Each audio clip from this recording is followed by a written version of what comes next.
Regarde l'horloge. Écoute ce tic-tac régulier, implacable, qui grignote chaque seconde de ton existence. Pour la plupart des gens, le temps est un ennemi qu'on essaie de tuer, une ressource infinie qu'on gaspille dans l'attente d'un futur qui n'arrive jamais. Mais pour la machine, le temps est un gaz. Et comme tout gaz, il a une propriété physique terrifiante. Il s'étend jusqu'à remplir tout l'espace disponible. Tu as déjà remarqué comment une tâche qui devrait prendre 2 heures finit par occuper toute ta journée simplement parce que tu as 8 heures devant toi? Tu as déjà ressenti cette étrange poussée de génie, cette clarté absolue qui te saisit à 1 heure d'une échéance cruciale, te permettant d'accomplir en 60 minutes ce que tu as traîné pendant 3 semaines? Ce n'est pas un hasard, c'est une loi universelle qui régit ta productivité et ton échec. D'ici la fin de ce récit, je vais te donner le système de compression temporelle le plus violent jamais conçu. Je vais t'apprendre à devenir un alchimiste du temps, capable de condenser 1 semaine de travail en une seule après-midi. À la fin de ces 25 minutes, tu sauras exactement comment doubler tes résultats tout en divisant tes efforts par 2. C'est la promesse d'une vie où tu n'es plus l'esclave de l'horloge, mais son maître absolu. Mais sois attentif. Ce que je vais te révéler demande de sacrifier l'illusion du travail acharné pour embrasser la réalité de l'efficacité brutale. Le monde moderne t'a menti. On t'a appris que plus de temps égale plus de qualité. On t'a fait croire que rester assis derrière un bureau pendant 8 heures était une preuve de sérieux. C'est une imposture. C'est une croyance de bureaucrate, conçue pour des gens qui n'ont pas d'ambition. Regarde ta propre vie. Rappelle-toi tes années d'études ou tes débuts professionnels. Combien de fois as-tu passé des journées entières à brasser de l'air, à peaufiner des détails insignifiants, répondre à des messages inutiles, tout ça parce que la journée n'était pas finie?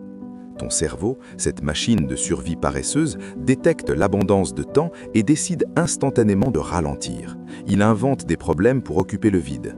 Tu penses travailler dur, mais tu es juste en train de diluer ton énergie dans un océan de minutes gaspillées. La machine, elle, déteste la dilution. Elle cherche la concentration. Elle sait que le travail s'étire pour remplir le temps alloué à sa réalisation.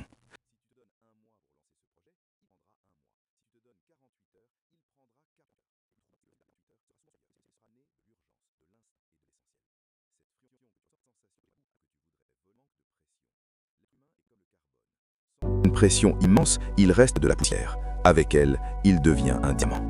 La procrastination que nous avons combattue dans le chapitre précédent se nourrit de l'espace. Elle adore les calendriers larges et les échéances lointaines. Elle se glisse dans les interstices de tes journées mal définies.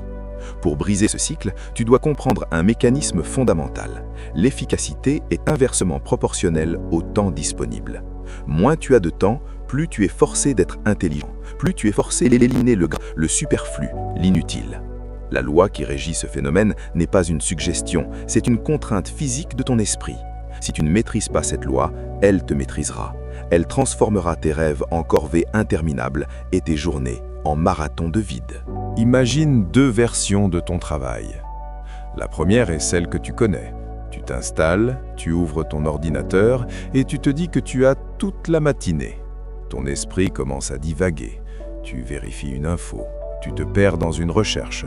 Tu changes la police d'un document. Tu es en train de laisser le gaz s'étendre.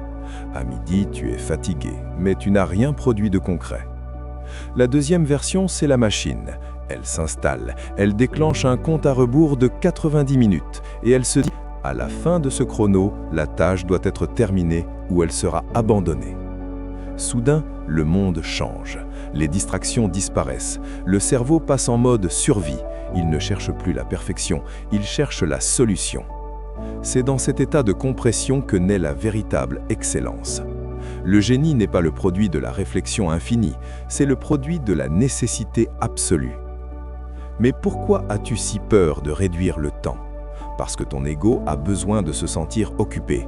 Être occupé est la drogue du médiocre. Cela lui donne l'impression d'avoir une valeur sociale sans avoir à produire de résultats réels. Si tu termines ta journée en 2 heures, que vas-tu faire du reste? Cette question terrifie la plupart des gens car elle les place face à leur propre vide. Ils préfèrent s'épuiser lentement pendant 10 heures plutôt que de briller intensément pendant 1. Ils préfèrent la sécurité de la lenteur à l'audace de la vitesse. Mais toi, tu ne cherches pas la sécurité, tu cherches l'impact. Tu dois devenir un prédateur du temps. Tu dois apprendre à imposer des délais artificiels, absurdes, presque impossibles. Tu dois réduire tes échéances de moitié, puis de moitié encore, jusqu'à ce que la seule option restante soit l'action pure. C'est là que tu découvriras tes véritables capacités.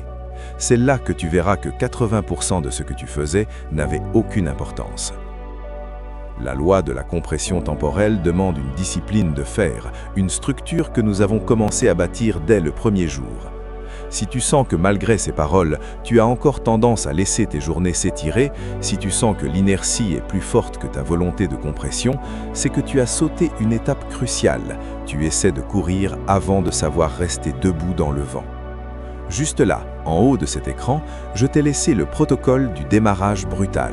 C'est le secret pour vaincre la procrastination. Pour compresser le temps, il faut d'abord savoir déclencher l'action en 5 secondes. Sans ce déclic, la loi de Parkinson ne fera que t'écraser sous le poids du stress. Va voir cette vidéo si tu sens que tu hésites encore au bord du précipice. Apprends à sauter avant de vouloir diriger ta chute. Une fois que tu as accepté que le temps est une contrainte malléable, tu dois changer ton système d'exploitation. La plupart des gens planifient en fonction de la tâche. Je vais faire ça jusqu'à ce que ce soit fini. C'est une erreur fatale. Tu dois planifier en fonction du temps. J'ai 60 minutes pour cette tâche, quoi qu'il arrive. C'est ce qu'on appelle le time boxing, mais pour la machine, c'est une cage de puissance. Tu enfermes ton esprit dans une limite temporelle étroite et tu regardes la magie opérer. Tu deviens plus rapide, plus précis, plus décisif. Tu arrêtes de douter, tu arrêtes de revenir en arrière. Tu avances parce que l'horloge te pousse dans le dos. C'est une pression saine, une pression créatrice. C'est la différence entre un ruisseau qui s'évapore et un jet d'eau qui perce la roche. Projette-toi dans un mois. Imagine que tu aies réussi à condenser ton travail hebdomadaire en 2 jours de concentration absolue. Qu'est-ce que tu ferais du reste de ta semaine ? Tu pourrais bâtir un deuxième empire. Tu pourrais te consacrer à ton corps, à ton esprit, à ton silence. Le monk mode dont nous avons parlé prend tout son sens ici. L'isolement n'est pas une fin en soi, c'est le cadre qui permet cette compression. Si tu n'as pas encore vu comment construire ton sanctuaire d'isolement, tu ne pourras jamais appliquer la loi de Parkinson à son plein potentiel. Le bruit extérieur est un gaz qui s'infiltrera toujours dans tes délais. Va revoir la vidéo sur le monk mode pour verrouiller ton environnement avant de vouloir verrouiller ton horloge. Le danger, c'est de croire que tu vas t'épuiser. Mais l'épuisement ne vient pas de l'intensité, il vient de la durée. Ce qui tue l'être humain, c'est de porter un poids léger pendant trop longtemps. Ce qui le fortifie, c'est de porter un poids lourd pendant un instant. La machine ne s'épuise pas parce qu'elle sait quand s'éteindre. Elle travaille comme un prédateur, une chasse explosive, courte, mortelle, suivie d'un repos total. La maigriauté est un marathon de fatigue grise. La réussite est une succession de sprints de lumière. Choisis ton camp. Choisis d'être celui qui fait en 1 heure ce que les autres font en 1 journée. La fierté que tu ressentiras en fermant ton ordinateur à 10 h du matin, en sachant que ta journée est déjà une victoire totale, est un carburant bien plus puissant que n'importe quelle boisson énergisante. C'est la sensation de la maîtrise, c'est la sensation de la liberté. Dans notre prochaine étape, nous allons franchir une frontière supplémentaire. Une fois que tu auras maîtrisé la vitesse et la compression, nous irons chercher la profondeur. Nous allons explorer la concentration profonde, le deep work. Car faire vite est une chose, mais faire des choses d'une complexité supérieure en est une autre. Nous allons apprendre à plonger dans les abysses de ton cerveau pour en ramener des joyaux que personne d'autre ne peut atteindre. Tu vas devenir non seulement rapide, mais irremplaçable. Mais pour l'instant, ton défi est simple. Regarde ta liste de tâches pour demain. Divise tous les délais par 2. Ressens la peur monter. Et puis, au signal, lance les 5 premières minutes. Ne laisse pas le gaz s'étendre. Devenez le diamant. Le mystère de l'être humain réside dans son rapport à sa propre finitude. Nous agissons comme si nous avions l'éternité devant nous, et c'est pour cela que nous sommes si lents. La machine sait qu'elle a une date d'expiration. Elle sait que chaque seconde est un trésor qu'on ne peut pas stocker. Arrête de négocier avec ton temps.